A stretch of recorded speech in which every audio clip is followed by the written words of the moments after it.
Dinossauros. As mais sofisticadas, melhor equipadas e mais adaptadas máquinas de sobrevivência que a natureza já criou. Eles foram muito bem sucedidos. 165 milhões de anos de evolução deram a esses gigantes pré-históricos armas, defesas e sentidos muito mais avançados do que os de qualquer animal moderno. Agora, a tecnologia de ponta nos permite mergulhar no interior de seus corpos para revelar como a adaptação os fez mais fortes, espertos e durões.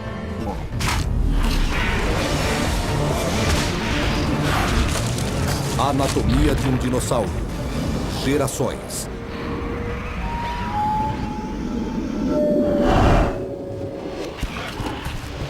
Os dinossauros foram os seres vivos máximos do planeta.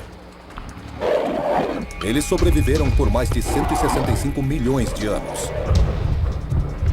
A chave do sucesso deles era o corpo bem projetado por fora e de bioengenharia precisa por dentro. Sua fisiologia avançada era orientada por uma coisa: a adaptação, resultado da seleção natural e sexual. Por mais de 10 milhões de gerações, esses gigantes se aprimoraram incessantemente, criando um dinossauro melhor que o outro. A seleção natural elimina aqueles animais que não são espertos o bastante para as tarefas que têm que fazer. Elimina os inaptos e favorece aqueles que têm o poder cerebral para cumprir todas as tarefas mais complicadas. Evoluir significa que algumas espécies prosperam e outras são levadas à extinção. E entre animais com armamentos tão perigosos, a competição pela sobrevivência pode ser mortífera. Fim da primavera no período Cretáceo.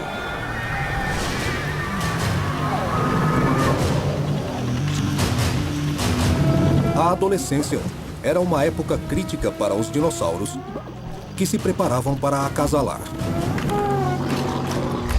Alguns tinham sucesso, outros não. No cálculo darwiniano, você pode ser o melhor caçador da área, mas se não puder atrair e se unir a uma parceira desejável com genes desejáveis, você é um perdedor. Um perdedor cujos genes estão prestes a chegar ao fim da linha. Acasalar é um assunto sério, com repercussões significativas.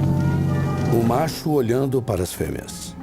Uma fêmea olhando para os machos. O que estão fazendo, sem pensar conscientemente, é avaliar os genes potenciais do outro. Os seus genes são bons? Os seus genes misturados com os meus genes vão gerar filhotes saudáveis e competitivos?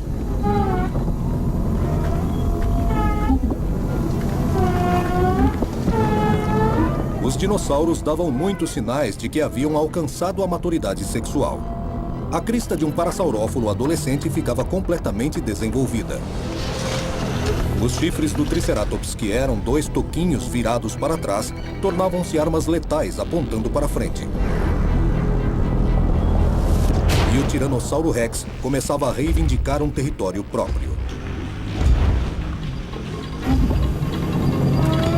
Os machos, às vésperas da maturidade, lutavam para provar que tinham os requisitos necessários.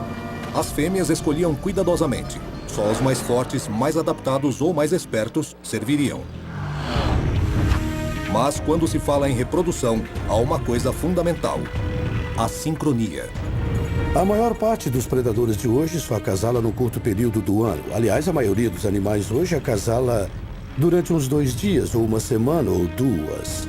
A raríssima exceção é aquela espécie peculiar de predadores, o Homo sapiens. A desova dos animais é quase sempre da primavera para o verão. Assim, os ovos ficam incubados durante o verão, durante a fase mais quente do ano, quando o clima é mais ameno para a produção da cria. Para saber quando acasalar, os dinossauros reagiam à mudança das estações. Nas semanas antes da época de acasalamento, ocorriam mudanças hormonais significativas no corpo do dinossauro causadas pela ação do tempo, como a duração do dia, por exemplo. Quando o inverno acabava, os dias ficavam mais longos. Sensores atrás dos olhos dos dinossauros respondiam à mudança da luz, transmitindo informações cruciais para o cérebro. Um sinal fazia com que a glândula pituitária liberasse o hormônio gonadotropina. Esse é o hormônio que prepara o corpo para a produção de ovos ou esperma. Os hormônios estimulantes também disparavam mudanças dramáticas no comportamento, bem diferentes nos machos e nas fêmeas. Para as fêmeas, significava estocar mantimentos para gerar a prole. Para os machos, significava descobrir como derrotar os outros machos no jogo da reprodução.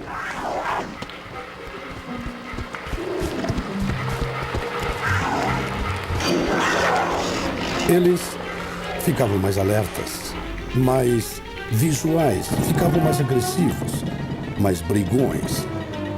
Aquilo detonava uma cascata de grande complexidade social que seria muito legal assistir. Com os hormônios correndo pelas veias, as armas daqueles carnívoros ficavam ainda mais mortíferas. Entre 15 e 18 anos, a taxa de mortalidade de carnívoros como o tiranossauro aumentava 5 vezes. Era a idade em que os machos adolescentes começavam a desafiar os mais velhos e experientes. As batalhas começavam por causa de uma fêmea e podiam rapidamente se transformar numa luta mortal. Era como uma iniciação, como um teste pelo qual o macho precisava passar para ter o privilégio de acasalar com a fêmea, o privilégio de se reproduzir. Havia lutas por todo o território, para reivindicar direitos e, claro, impressionar as fêmeas. Eram demonstrações de força feitas para mostrar quem tinha os melhores genes. Felizmente, na maioria das vezes, o objetivo não era a morte do oponente. A ideia é passar os seus genes para a geração seguinte. A evolução tende a favorecer um tipo de demonstração entre membros da mesma espécie que não seja necessariamente letal, mas que deixe claro que o vencedor da competição tem algo melhor do que o outro, que ele é mais saudável, ou que tem uma constituição mais vigorosa, sinalizando uma situação interna superior, mais saudável. O que observamos no reino animal atual é que os animais que têm estruturas diferenciadas usam isso como um sinal sexual, um cartaz de propaganda durante a época reprodutiva. Com suas 6 toneladas, o Triceratops era o maior encrenqueiro do Cretáceo.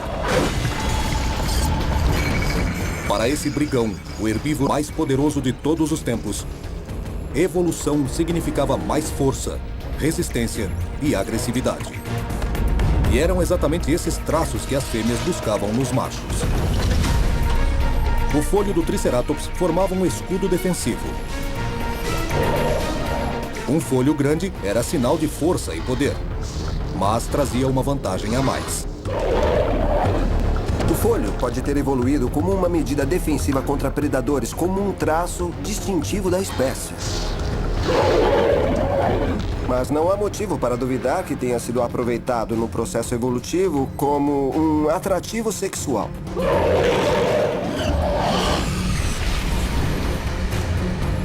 Será que o folho de um triceratops, como as penas da cara de um pavão, era um sinal de virilidade? Uma pista é que ele mudava de cor. O osso que formava este escudo era permeado por uma malha de artérias e veias. Nos momentos de estresse ou excitação, quando os hormônios eram liberados na circulação, as artérias no pescoço dilatavam e o sangue fluía para o folho, deixando o vermelho sangue. Era uma exibição ritualizada, com um único objetivo. Eles precisavam mostrar às fêmeas que eram os maiores, mais saudáveis e talvez os mais espertos dos machos que haviam conquistado o direito de se reproduzir ao se provarem merecedores.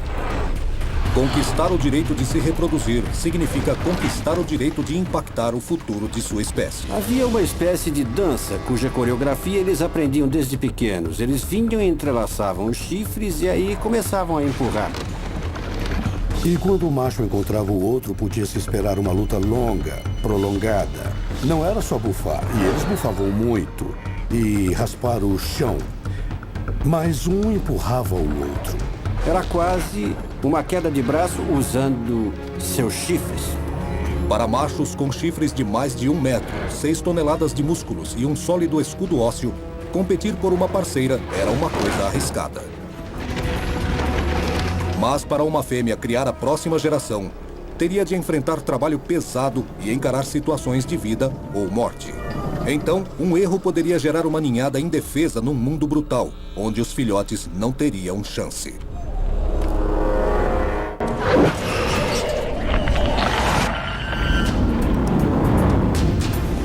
Durante o Cretáceo, os dinossauros evoluíram até se tornarem as criaturas fisiologicamente mais avançadas da história do planeta.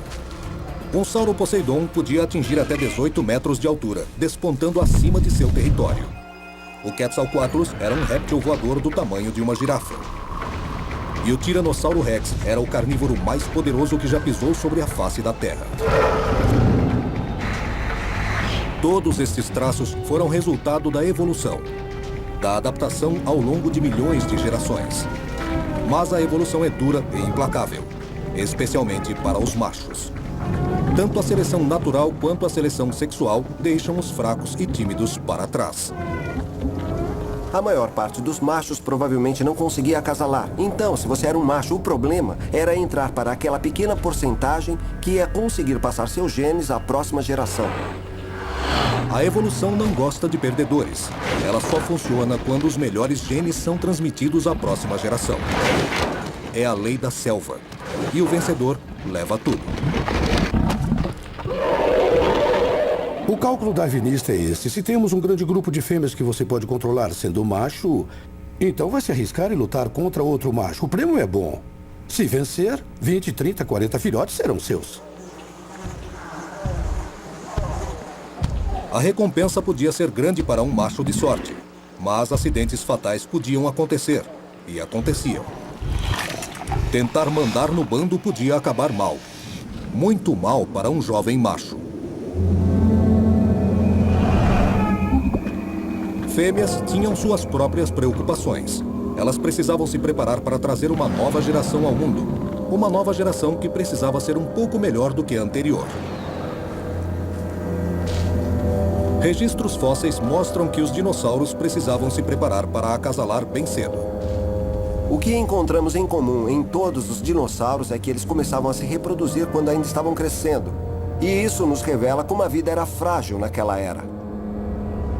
Os dinossauros podiam ser jovens, mas tinham muito trabalho a fazer. Precisavam assegurar boa saúde, boa alimentação e uma boa nutrição para seus ovos não fertilizados. Conforme os grandes dinossauros cresciam, chegava a um ponto onde passavam a empregar alguns recursos não apenas em seu crescimento, mas na reprodução.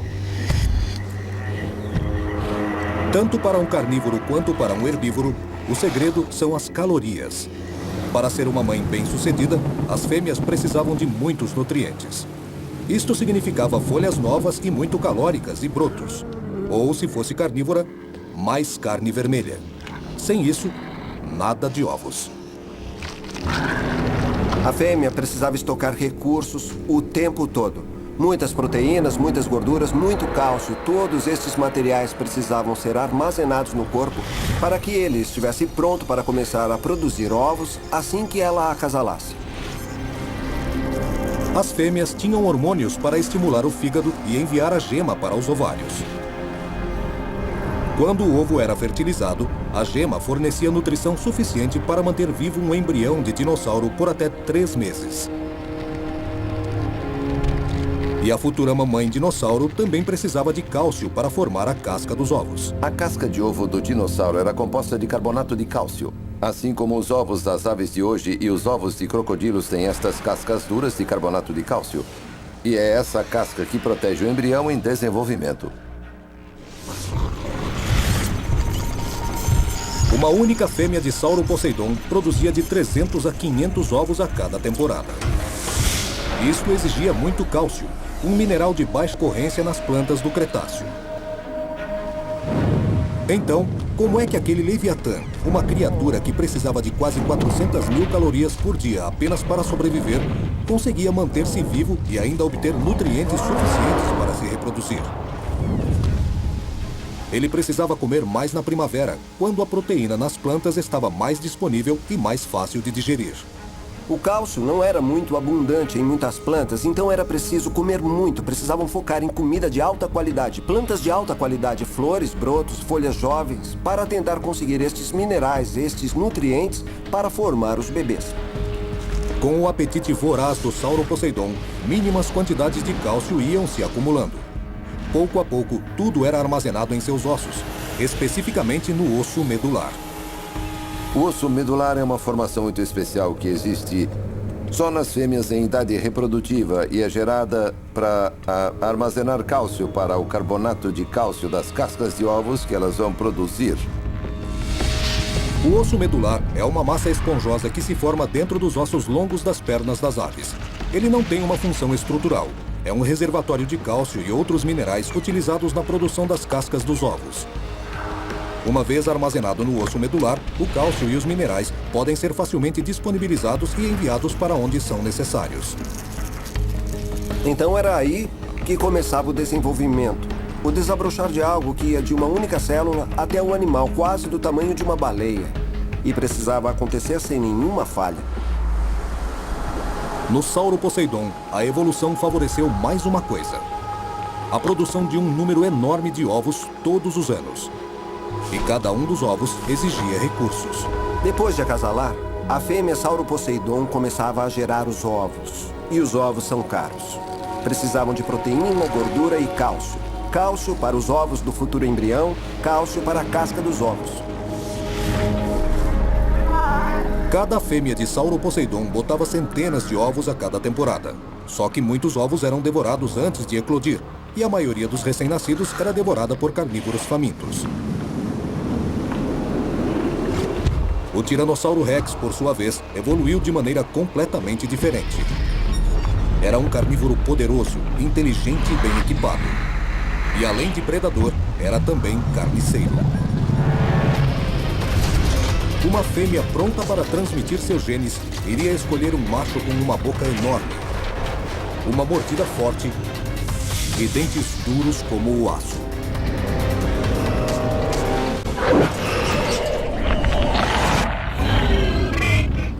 O Sauroposeidon era um herbívoro. A estratégia evolutiva desse gigante era gerar centenas de ovos na esperança de que talvez um ou dois conseguissem chegar à idade adulta.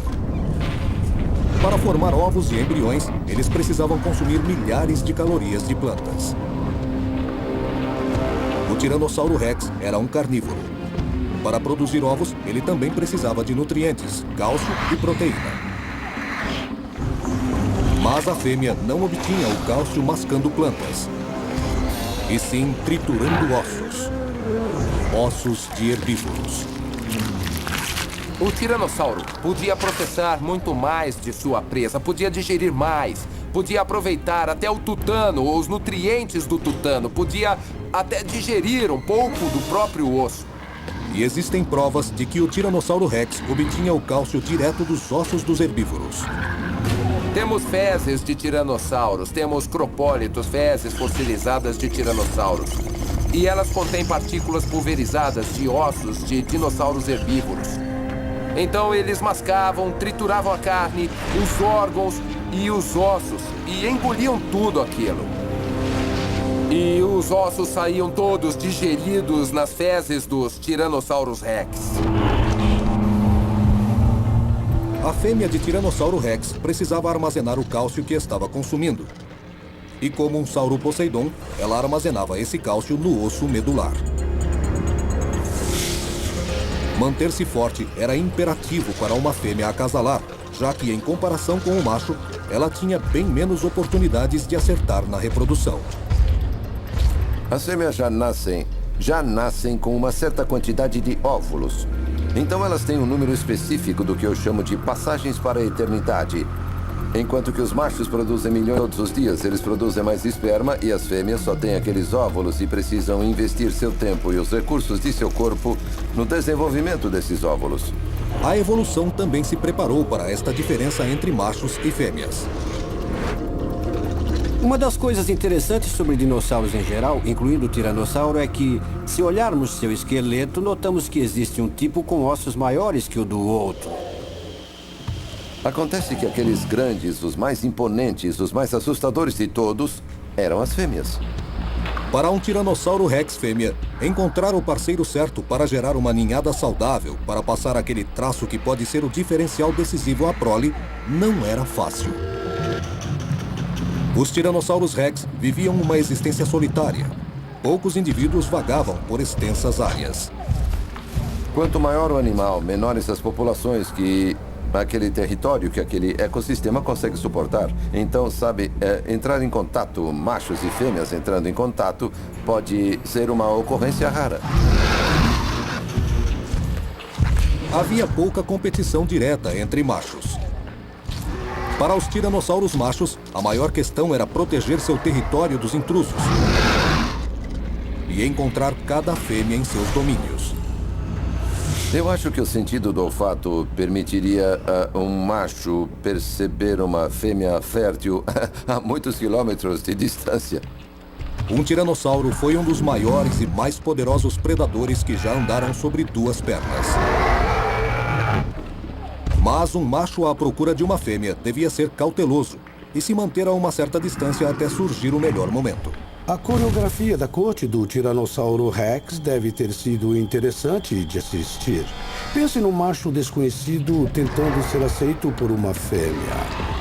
Ela o observaria, fazendo cálculos darwinistas. Este é o tipo de macho com que eu quero combinar meus genes para a próxima geração? O tiranossauro não era apenas enorme e feroz, mas também inteligente. A corte seguia uma série de regras rígidas.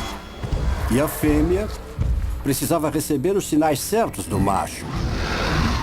Então gastavam um bom tempo, sabe? Um período de vários dias, semanas, e começavam a procurar um ao outro. Vamos nos conhecer, vamos ficar juntos. Não sei, talvez jantar e ver um filme. Para um Tiranossauro Rex macho, existia ainda outro problema quando se tratava de impressionar uma fêmea.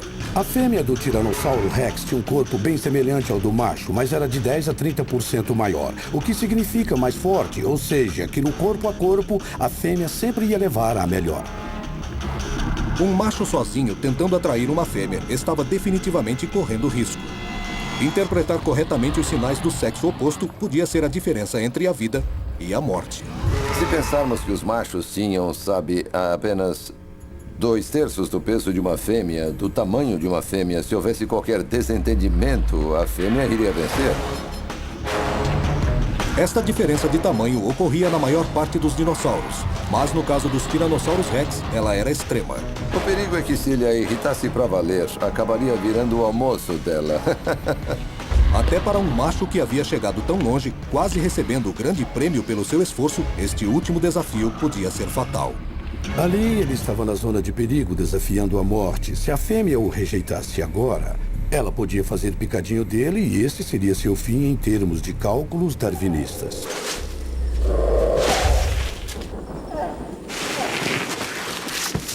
Mas no final, apesar dos muitos perigos, o Tiranossauro Rex mais forte e mais bem adaptado transmitia seus genes à geração seguinte. Uma geração que seria um pouco mais esperta, mais forte e talvez mais resistente que a de seus pais. Para os machos, apenas os mais fortes ou mais hábeis ganhavam o direito à recompensa. E apenas seus genes eram passados adiante. Um chifre maior, um folho mais forte, garras mais afiadas, melhor audição, visão ou olfato. Os genes de características menos úteis em algum momento chegavam ao fim da linha. Os fósseis nos ensinam muito a adaptação dos dinossauros, mas pouco revelam sobre seus rituais de acasalamento. Se imaginarmos os grandes tiranossauros de 3, 4 toneladas fazendo danças de acasalamento, você sabe, é um pouco estranho. Mas o que sabemos com certeza é que os riscos do acasalamento eram reais. Os fósseis mostram sinais de ferimentos sérios ou mesmo fatais. Caudas partidas, costelas e vértebras fraturadas, crânios mordidos. Os dinossauros criavam a próxima geração sob seu próprio risco. Se haver uma tentativa de acasalamento por parte do macho, ele precisava ter certeza de que a fêmea estava receptiva. Porque se ela não estivesse, ela podia dizer não de um jeito mais dramático, para não dizer fatal. Existe uma razão para a evolução ter colocado as fêmeas no comando. Quando se trata de reprodução, elas é que fazem o trabalho pesado. Então, elas devem decidir quais traços devem sobreviver e quais devem simplesmente sumir. A fêmea é de fato o elo vital da corrente, é a que vai gerar os filhotes. Aquele pouquinho de esperma vai percorrer um longo caminho e a maioria dos machos talvez não se reproduza. Como os animais hoje em dia, a maioria dos dinossauros machos brigavam por uma chance de se reproduzirem. As fêmeas procuram um macho que possa provar mais força, resistência e talvez mais sagacidade do que os outros. Mas às vezes a evolução toma uma direção diferente e premia traços muito especializados e atípicos. Fisicamente, a crista do parasaurófalo era inútil como arma. Era oca e frágil e tinha apenas 1/4 de centímetro de espessura.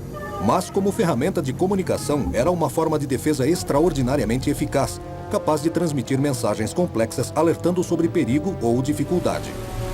Por mais de 1000 gerações, a crista cresceu em tamanho e o som que ela emitia ficou mais grave, com frequências mais baixas, capazes de percorrer longas distâncias. A habilidade de comunicação altamente desenvolvida se tornou uma vantagem evolutiva importante. E em pouco tempo, as fêmeas só queriam acasalar com os machos dotados de belas cristas. Era um órgão gerador de som. Sua única função era emitir sons específicos quando o ar passava por dentro do tubo. E como cada espécie tinha um formato específico, cada espécie tinha seu próprio som. Mas como exatamente a evolução criou uma crista óssea capaz de produzir sons que viajavam quilômetros? A resposta é simples. Para um parasaurófalo, os mesmos traços que possibilitavam a sua sobrevivência num mundo selvagem, logo se tornam os traços que atraíam uma parceira.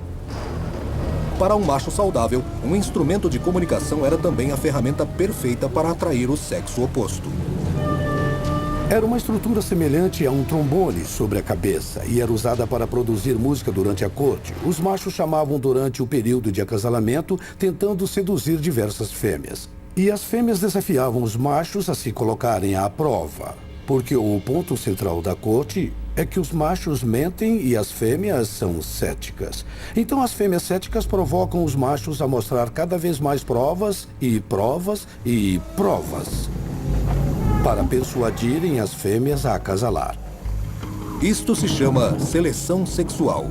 E como na seleção natural, ela significa que as fêmeas escolhem traços nos machos que tornam a sobrevivência da sua prole mais provável. Multiplique estas escolhas por milhares de gerações, e de repente as garras dilacerantes dos deinônicos estavam mais afiadas, rápidas e fatais.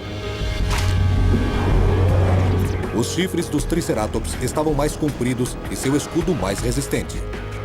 E a crista do parasaurófalo havia evoluído, e suas habilidades de comunicação estavam cada vez mais desenvolvidas. A grande preocupação de uma fêmea de parasaurófalo no período reprodutivo seria conferir os machos.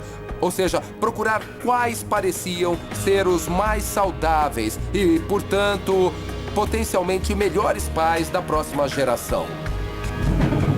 A evolução não só aperfeiçoou as habilidades de emitir sons do parasaurófalo, ela também selecionou os genes para aprimorar sua capacidade de escutar e interpretar tais sons.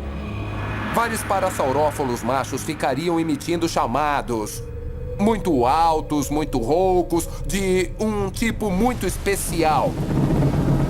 E a fêmea ficaria avaliando a qualidade do chamado, avaliando o som, que poderia representar o quanto o indivíduo era saudável, a sua habilidade de ser preciso na geração daquele som, porque isso mostrava que era uma criatura com uma mente saudável, com todos os genes apropriados para aquela fêmea. Os machos com as maiores cristas podiam produzir frequências mais ricas e graves, sons que podiam viajar quilômetros. Essas baixas frequências se tornavam especialmente atraentes para as fêmeas. De Diversos parasaurófilos competiam uns com os outros com esses chamados sonoros. E as fêmeas talvez respondessem dizendo: "Ei, garotão, essa música é linda, você é o cara certo pra mim." Modificações genéticas ao longo do tempo equiparam os parasaurófilos para captar e emitir sons de baixas frequências. Com o tempo, eles desenvolveram a capacidade de enviar e receber vibrações de frequências extremamente baixas, chamadas infrassom.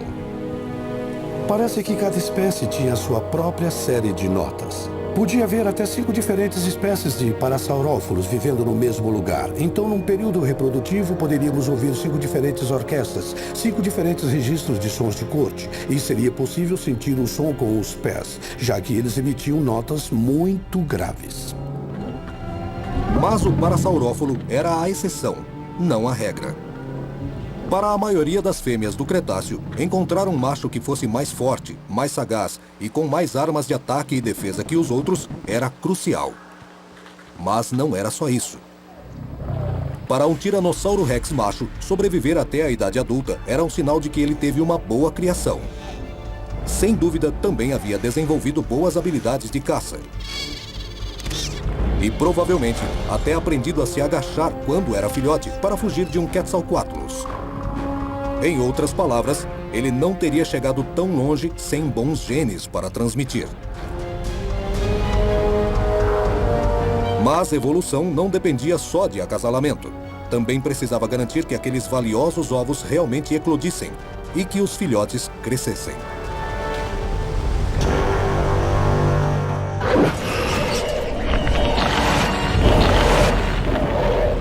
No mundo pré-histórico do Cretáceo, vagavam criaturas imensas, impressionantemente assustadoras e inacreditavelmente bizarras. Mas todo dinossauro, não importa o quão radical fosse, nascia de um ovo. E a evolução, além de garantir a ele um corpo engenhoso, lhe proporcionava um dos ovos mais avançados da história deste planeta. O ovo é como uma cápsula espacial. Tudo que o embrião vai precisar está ali dentro.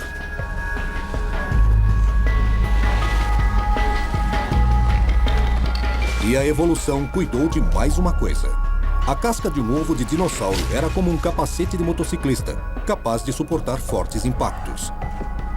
E para proteger ainda mais o embrião, criou o albume, ou clara do ovo. A clara do ovo é como um gel e tem múltiplas funções, o manter o embrião em desenvolvimento úmido. Mas ela também age na absorção de choque, porque se o ovo é sacudido, você não vai matar o embrião que está crescendo com um choque súbito. Um ovo bem estruturado aumenta as chances do embrião conseguir nascer. E ao crescer, esse indivíduo transmitirá as mesmas características genéticas que o salvaram nas primeiras semanas de vida.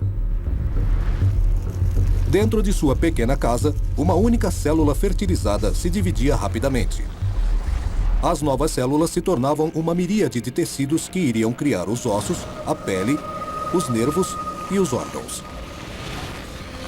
A divisão celular também formava o cérebro, os sentidos e as armas necessárias para proteger o dinossauro ao crescer.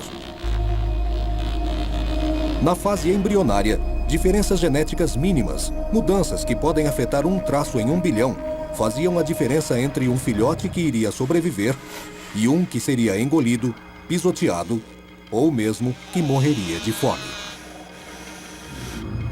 Poder ver um Tiranossauro Rex bebê saindo do ovo deve ser algo comparável à emoção de viajar pelo espaço. Quer dizer, talvez eu pagasse um pouco mais para ir ao espaço do que para ver o Tiranossauro nascer, mas não muito mais.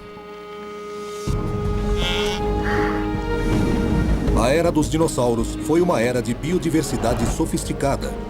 Diversidade que prova uma coisa: a evolução cria não apenas uma, mas muitas estratégias de sobrevivência.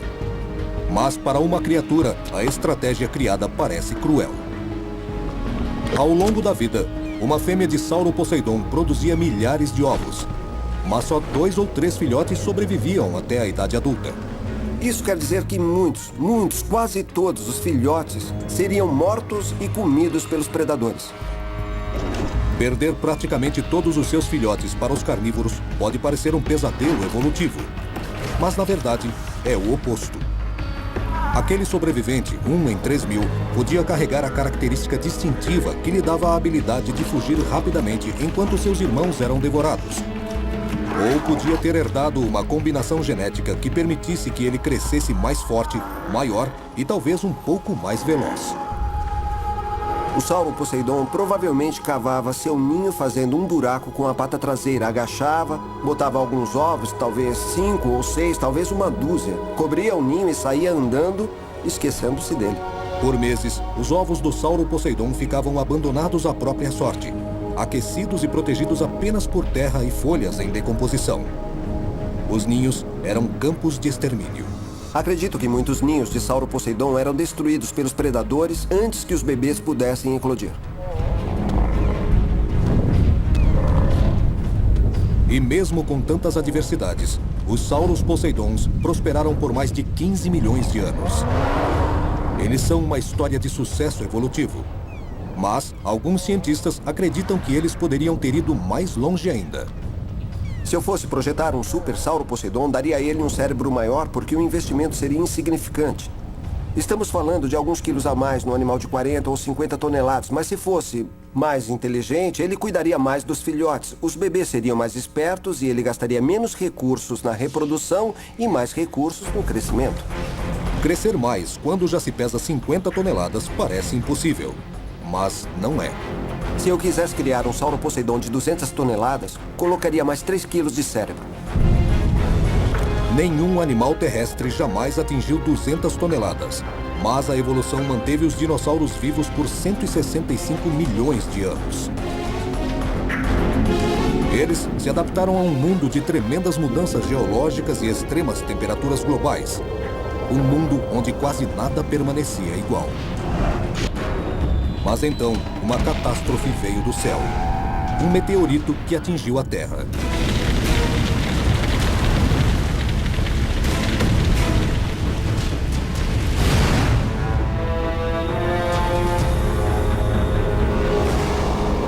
Depois da era dos grandes dinossauros, essas criaturas enormes e magníficas aparentemente deixaram de existir.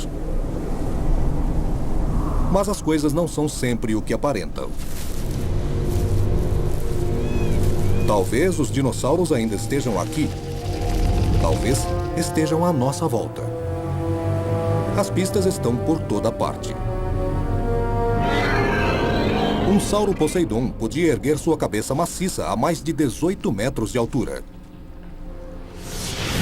Mas isso só era possível porque os ossos de seu pescoço eram muito leves e quase 85% deles eram ocos. Uma vértebra do pescoço do Sauro Poseidon tinha mais de 1 metro de comprimento, mas era quase toda cheia de ar. Um Tiranossauro Rex atingia 7 toneladas. Era tão grande quanto uma orca. Mas como o Sauro Poseidon, seus ossos tinham espaços vazios em forma de colmeia. E há mais uma pista. Os pulmões do Deinônico, do Tiranossauro Rex e do Sauro Poseidon eram projetados da mesma maneira que os de um ser vivo que vemos todos os dias à nossa volta.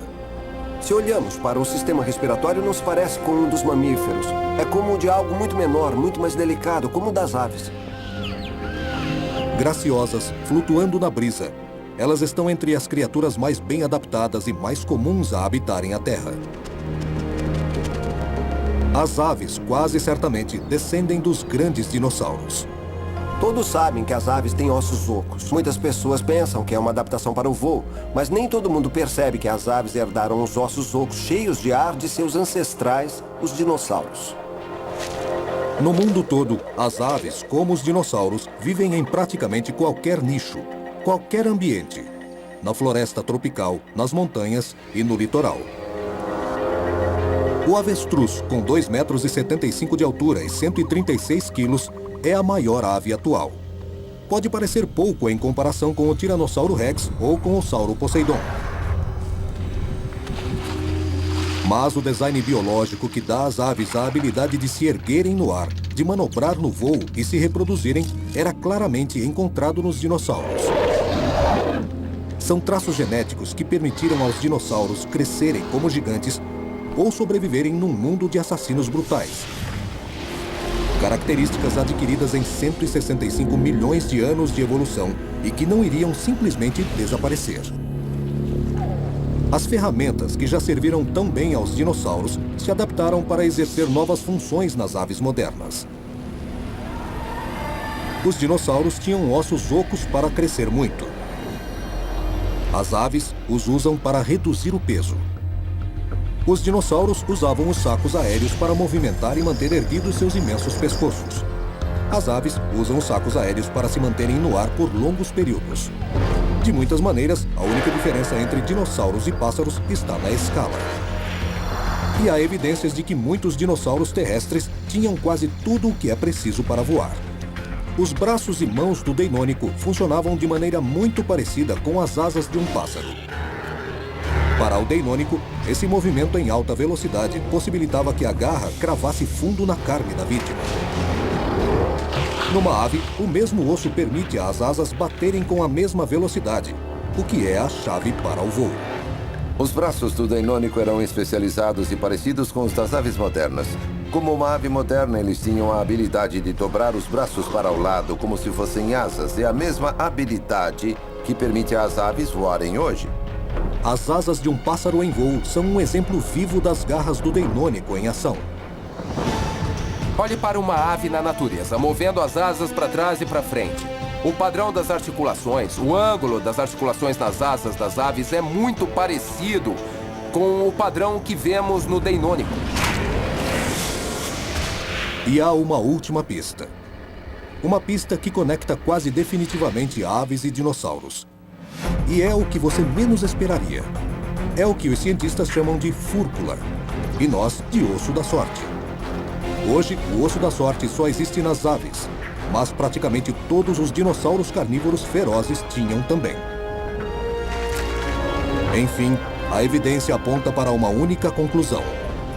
O poderoso Tiranossauro Rex, o astuto Deinônico, o gracioso Quetzalcoatlus, o gigantesco Sauro Poseidon. Todos eram aves imensas.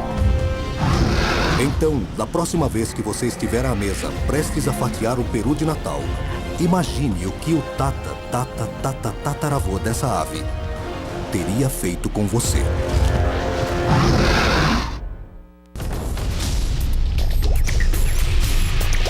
Versão brasileira, Tempo Filmes, São Paulo.